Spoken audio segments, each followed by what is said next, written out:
নমস্কার সবাইকে। আমার রান্নাঘরে তোমাদের সবাইকে স্বাগত। আমার রান্নাঘরে আজ প্রথম রান্না আমার মেয়েকে দিয়ে শুরু করালাম। হ্যালো সবাইকে, মায়ের রান্নাঘরে আজ রান্না করা হচ্ছে মাংস, কষা মাংস। তো কষা মাংসের জন্য প্রথমে আমি তেল ঢেলে দিয়েছি পরিমাণ মতো, তারপরে নুন দিয়ে দিয়েছি যাতে আর না ছেটায় তেলটা খুব একটা।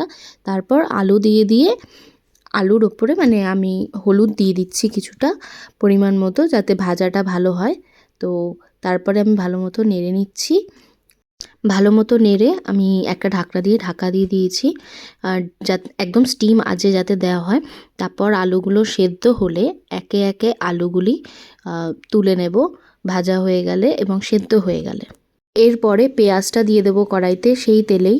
তারপরে তার মধ্যে নুন দিয়ে দেবো, নুন দিয়েও এটাকে একটু নেড়ে তারপরে আমি আবার ঢাকা দিয়ে দেবো যাতে পেঁয়াজটা একটু নরম হয়ে গিয়ে গলে যায়। তারপর গলে যাওয়ার পরে আমি একটু নাড়া দিয়ে লঙ্কা বাটাটা দিয়ে দেবো, লঙ্কা বাটা দিয়েও নাড়িয়ে নেব যাতে মিশে যায়। তারপর লঙ্কা বাটাটা দিয়ে দেওয়ার পরে ভালো মতো কষে আসলে আমি আদা রসুন পেস্টটাও দিয়ে দেবো। আদা রসুন একসাথে আমি বেটে নিয়েছি বলতে মিক্সি করে নিয়েছি। তারপরে এটাকে একসাথে দিয়ে ভালো মতো নাড়িয়ে নেব।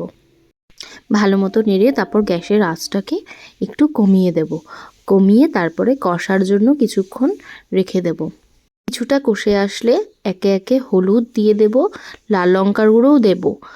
হলুদটা পরিমাণ মতো দেব যতটা যার মনে হয়। তারপর লাল লঙ্কার গুঁড়োও দিয়ে দিলাম, আমি একটু লাল লাল পছন্দ করি বলে একটু বেশি লাল লঙ্কার গুঁড়ো আমি দিয়েছি।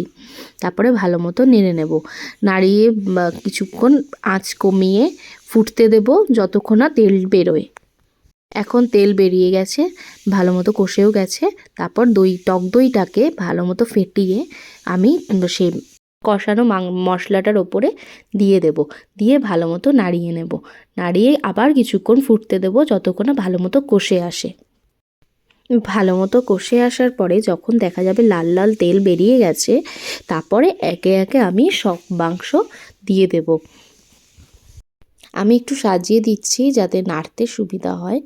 তারপর পুরো সব মাংস দেওয়া হয়ে গেলে আমি ভালো মতো মাংসটাকে নাড়িয়ে ঝোলটা দিয়ে মাখিয়ে নেব। আজকে যেহেতু কষা হবে তাই আমি সেভাবে ঝোল দেব না। মাংসটা সেদ্ধ হয়ে যাওয়ার পরে আমি কিছুটা সেদ্ধ হয়ে যাওয়ার পরে এবং অনেকটা তেল বেরিয়ে যাওয়ার পরে আমি একটু জিরা গুঁড়োও দিয়ে নিচ্ছি। জিরে গুঁড়ো প্রথমে দিলেও হয় কিন্তু আমি একটু ভুলে গেছিলাম, তাই জন্য আমি এখন দিয়ে দিলাম। জিরা গুঁড়ো দেওয়ার পরে আমি আবার ঢেকে দিয়েছিলাম কিছুক্ষণ। তারপরে আমি আবার তেলটা বেরিয়ে যাওয়ার পরে আমি আলুগুলো সব দিয়ে দিচ্ছি। আলু দিয়ে ভালো মতো নাড়িয়ে নিলাম। আলু দেওয়ার পরে ভালো মতো নাড়িয়ে কিছুক্ষণ রেখে তারপরে আমি গরম মশলা গুঁড়োটা দিয়ে দেব। তারপরে একটু নুন চেখে দেখে নেবে যে নুনটা ঠিক আছে কি না।